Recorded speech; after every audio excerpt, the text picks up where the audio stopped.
اللہ نے حکم دے دیا اگر تم تنہا نماز پڑھتے ہو وہ بھی میں مان لوں گا، لیکن میری منشا یہ ہے تم مل کر اکٹھے ہو کر میری بارگاہ میں سجدہ کرو تاکہ میری رحمت کا می جو ہے وہ تم پر چھم چھم برستا رہے اور جو میری خیرات ہے وہ تمہیں کثرت کے ساتھ مل جائے۔ کہ رسول خدا صلی اللہ علیہ وآلہ وسلم شاہ فرمایا صلاۃ الجماعت تفضل علی صلاۃ الفضل ب27 درجہ، کہ جو بندہ باجماعت نماز پڑھتا ہے اس کو تنہا نماز پڑھنے کے مقابلے میں 27 درجے زیادہ اجر ملتا ہے۔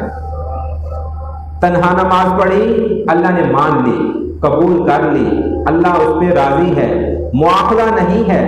لیکن اگر باجماعت پڑھے گا تو اللہ اس ایک کے بدلے میں